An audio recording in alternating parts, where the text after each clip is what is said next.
Academically excellent ആയിട്ടുള്ള കുട്ടികളെയും ചെറുപ്പക്കാരെയും owner ചെയ്യുന്നൊരു ദിവസമാണ്. ഞാൻ 12ാം ക്ലാസ്സും ഗുസ്തിയാണ് ആക്ച്വലി. ഞാൻ സ്കൂൾ പഠനത്തിന് ശേഷം കോളേജിൽ ചേരുകയും കോളേജ് പഠനം പൂർത്തിയാക്കുന്നതിന് മുമ്പ് തന്നെ അത് നിർത്തി സിനിമാഭിനയത്തിലേക്ക് വരികയും ചെയ്ത ഒരു വ്യക്തിയാണ്. അതുകൊണ്ട് ഒരു അക്കാഡമിക് കരിയർ പിന്തുടരണം എന്ന് ആഗ്രഹിക്കുന്ന ആർക്കും ഞാനൊരു ഉത്തമ ഉദാഹരണമല്ല എന്ന് കരുതുന്ന ആളാണ് ഞാൻ. ഒരിക്കൽ പോലും നിങ്ങൾക്ക് A+B² എന്താണ് എന്ന് ആലോചിക്കേണ്ടി വരില്ല ജീവിതത്തിൽ.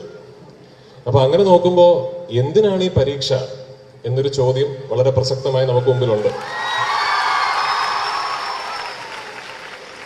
ആ കയ്യടിയിൽ ആ ചോദ്യത്തെക്കുറിച്ച് നിങ്ങളിൽ കുറച്ചുപേരെങ്കിലും ആലോചിച്ചിട്ടുണ്ടെന്ന് ഞാൻ കരുതുന്നു. അത് തന്നെയാണ് ഒരു പരീക്ഷ, അത്രയേ ഉള്ളൂ. കാരണം ജീവിതത്തിന്റെ ഓരോ ഘട്ടത്തിലും നമുക്ക് മുന്നിൽ ഒരു ദൗത്യം ഉണ്ടാകും.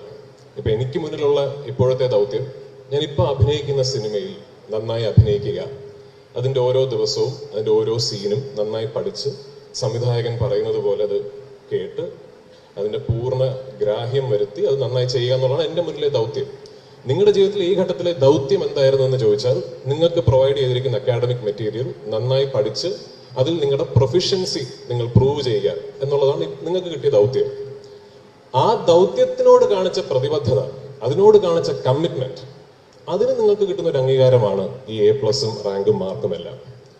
അപ്പൊ ഇനിയും ലൈഫിൽ നിങ്ങൾ മുന്നോട്ട് പോകുമ്പോൾ ഇപ്പൊ നിങ്ങൾക്ക് കിട്ടിയ ടാസ്കിനോട് നിങ്ങൾ കാണിച്ച ആറ്റിറ്റ്യൂഡ്, ആ ആറ്റിറ്റ്യൂഡ് ഓർമ്മ വെക്കുക. ഈ ആറ്റിറ്റ്യൂഡ് തന്നെയാണ് നിങ്ങൾക്ക് ജീവിതത്തിൽ എന്നും എല്ലാ ടാസ്കുകളോടും വേണ്ടത്.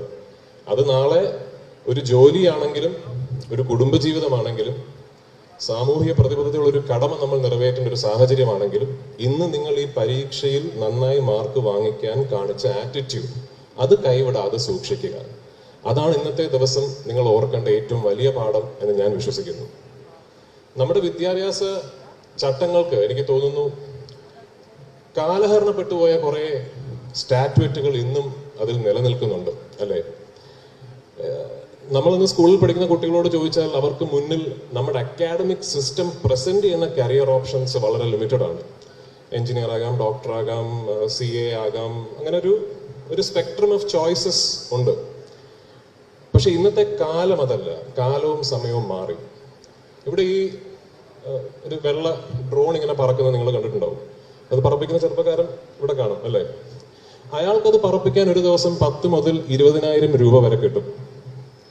അതായത് ഒരു മാസം അയാളൊരു പ്രൊഫഷൻ്റ് ആയിട്ടുള്ള ഇൻ ഡിമാൻഡ് ആയിട്ടുള്ള ഡ്രോൺ ഓപ്പറേറ്റർ ആണെങ്കിൽ അയാൾക്ക് 5 മുതൽ 6 ലക്ഷം രൂപ വരെ ഒരു മാസം അയാൾക്ക് വരുമാനം ഉണ്ടാകും.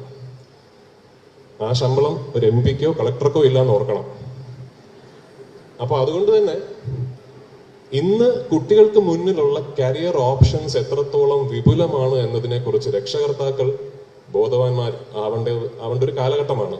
ഇന്ന് നിങ്ങളിൽ എത്ര പേര് A+ കിട്ടിയ എത്ര കുട്ടികൾ തിരിച്ച് വീട്ടിൽ പോയിട്ട് അമ്മേ അച്ഛാ എനിക്കൊരു ഡ്രോൺ ഓപ്പറേറ്റർ ആകണം എന്ന് പറഞ്ഞാൽ വീട്ടിൽ എന്തായിരിക്കും സംഭവിക്കാൻ നമുക്കറിയാം, അല്ലേ? പക്ഷെ ഞാൻ ആ കാര്യത്തിൽ ഭാഗ്യവാനായിരുന്നു. കാരണം ഞാൻ ഇന്ത്യക്ക് വെളിയിൽ ഒരു സ്ഥലത്ത് ഒരു കോളേജിൽ പഠിച്ചുകൊണ്ടിരിക്കുക. എൻ്റെ അമ്മ നല്ല പൈസയൊക്കെ മുടക്കിയാണ് എന്നെ അങ്ങോട്ട് അയച്ചത്. പഠിച്ചുകൊണ്ടിരിക്കെ അത് പാതി വഴി ഉപേക്ഷിച്ച് അമ്മ എനിക്ക് ലൈഫിൽ സിനിമയാണ് എൻ്റെ പാഷൻ എന്ന് എനിക്ക് ഇപ്പം മനസ്സിലായി. അപ്പൊ എനിക്ക് തിരിച്ച് കോളേജിൽ പോകണ്ട, എനിക്ക് സിനിമയിൽ അഭിനയിച്ചാൽ മതി എന്ന് പറഞ്ഞപ്പോൾ എൻ്റെ അമ്മ പോടാ എന്ന് പറഞ്ഞിരുന്നെങ്കിൽ അവിടെ തീർന്നു. ഞാൻ പോയി കോളേജിൽ പഠിച്ചു. ഞാൻ ഇൻഫർമേഷൻ ടെക്നോളജിയിൽ ഗ്രാജുവേഷൻ എടുക്കുമായിരിക്കും.